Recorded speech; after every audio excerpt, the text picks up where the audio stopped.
கிறிஸ்துவுக்குள் பிரியமானவர்களே, இந்த நாளுக்கான தினசரி தியான வசனம் மத்தேயு எழுதின சுவிசேஷம் 15வது அதிகாரம் 27வது வசனம்.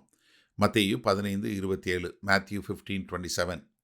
அதற்கு அவள், மெய்தான் ஆண்டவரே, ஆகிலும் நாய்க்குட்டிகள் தங்கள் எஜமான்களின் மேஜையிலிருந்து விழும் துணிக்கைகளை தின்னுமே என்றாள். இந்த சகோதரியை பார்க்கும்போது நமக்கு ஒரு மகா பெரிய ஆச்சரியம். என்ன, இந்த சகோதரி என்ன பண்றாங்க? மெய்தான் ஆண்டவரே, அதாவது தன்னுடைய நிலைமைய அந்த சகோதரி அப்படியே ஆண்டவர்கிட்ட ஒத்துக்கிறாங்க. ஆமா ஆண்டவரே, நான் புறஜாதியார், நான் தொலைந்து போன இஸ்ரவேல் தேச மக்கள் அல்ல. நீங்க நாயின்னு சொல்றீங்க, அதை நான் ஒத்துக்கிறேன். இது காரணம் என்னன்னா, இது புத்திசாலித்தனம் இல்லை. நல்லா தயவுசெய்து புரிஞ்சுக்கொள்ளுங்க. இது அந்த அம்மாவுக்கு வந்த வெளிப்பாடு. அதனால தான் அவங்க என்ன சொல்றாங்க, என்னுடைய நிலைமை இதுதான், நான் அதை விட மோசமான ஆளு தான். ஆனாலும் ஆண்டவரே, உம்முடைய இரக்கம் மகா பெரியது. அங்கதான் இந்த சகோதரியினுடைய வாழ்க்கையினுடைய திருப்பு முனையை பார்க்க முடிகிறது. நான் என்ன இல்லை ஆண்டவரே, என்னுடைய மனத்தாழ்மை, என்னுடைய பயபக்தியை காட்டிலும் என்ன உம்முடைய இரக்கம் மகா பெரிய இரக்கம் ஆண்டவரே.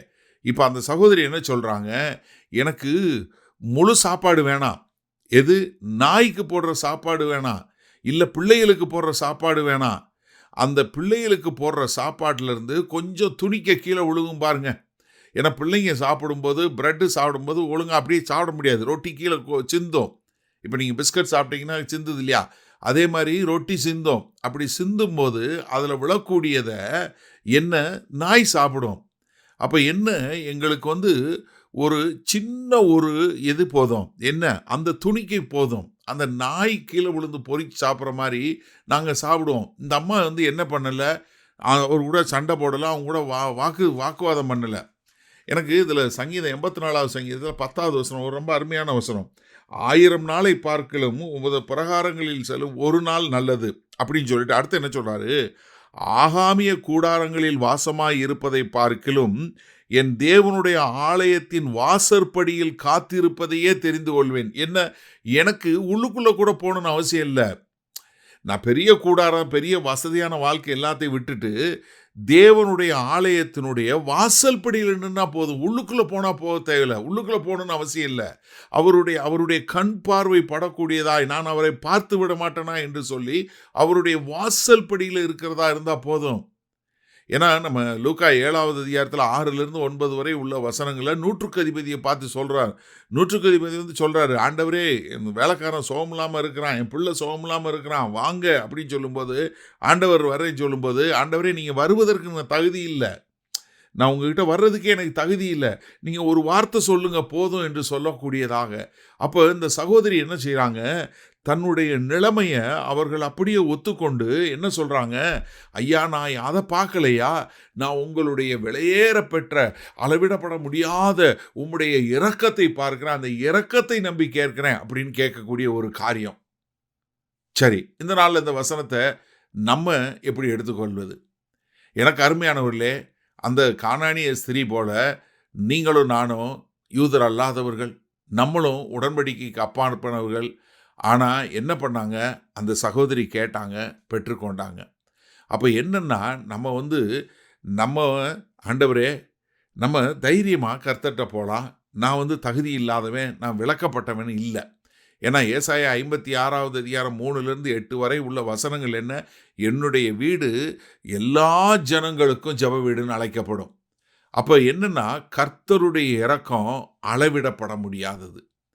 நீங்கள் நல்லா தெரிஞ்சுக்கொள்ளுங்க, கர்த்தருடைய அந்த மேஜையிலிருந்து விழக்கூடிய துணிக்கைக்கே இவ்வளவு வல்லமை இருந்ததுன்னா, இன்றைக்கு கர்த்தராக உட்கார்ந்து அவரோட பந்தி இருக்கக்கூடிய மகா பெரிய பாக்கியத்தை பெற்ற நீங்களும் நானும் எவ்வளவு பெரிய பாக்கியசாலிகள்.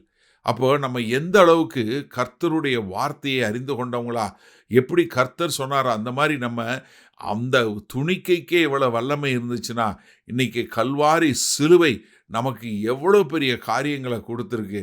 எனக்கு அருமையானவர்களே, நம்ம மனத்தாழ்மையோடு கர்த்தர்கிட்ட போகும்போது கர்த்தருடைய இரக்கம் ஒரு நாளும் ஒரு பாரம்பரியத்திற்கோ ஒரு அந்தஸ்து பார்த்தோ வருவதே இல்லை. அது யாரெல்லாம் கேட்குறாங்களோ, யாரெல்லாம் உண்மையாக ஆண்டவர்கிட்ட அவருடைய இரக்கத்தை நாடி போகக்கூடியவங்க இருக்காங்களோ அவர்களுக்கு எல்லோருக்கும் தன்னுடைய இரக்கத்தை கொடுக்கக்கூடிய ஒரு தேவனாய் இருக்கிறார். அவர்கிட்ட எந்த பட்சபாதமும் கிடையாது, அவர்கிட்ட எந்த பாகுபாடும் கிடையாது, அவர்கிட்ட எந்த பிரிவினையும் கிடையாது, அவர்கிட்ட எந்த விதமான சோசியல் ஸ்டேட்டஸ் எதுவுமே கிடையாது. யாரெல்லாம் உண்மையாக மனத்தாழ்மையாக உள்ளத்திலிருந்து கூப்பிட்றாங்களோ அவர்கள் எல்லோருக்கும் பதில் கொடுக்கக்கூடிய தேவன் நம்முடைய தேவன். செய்வோமா? வல்ல பிதாவே, இந்த கானானிய ஸ்திரீ எங்களுக்கு ஒரு அருமையான பாடத்தை சொல்லி கொடுத்துருக்காங்க ஆண்டவரே. உம்முடைய இரக்கம் அளவிடப்பட முடியாதது ஆண்டவரே. ஒரு காலும் வற்றாத ஜீவ நதி ஆண்டவரே. உம்முடைய இரக்கங்கள் நாள்தோறும் புதிதாகின்றன. அதற்காய் கொடான கோடி நன்றி செலுத்துகிறோம். ஆம் ஆண்டவரே, இதோ உம்முடைய இரக்கத்தை நம்பி நாங்கள் முழுமையாய் உம்மிடத்தில் கிட்டி சேர எங்களை முழு மனதோடு ஒப்புக் கொடுக்கிறோம். இயேசு கிறிஸ்துவின் மூலம் பிதாவே, ஆமேன். கர்த்தர் உங்களை ஆசீர்வதிப்பாராக. நாம் இன்று மாலை மண்ணால் சந்திப்போம்.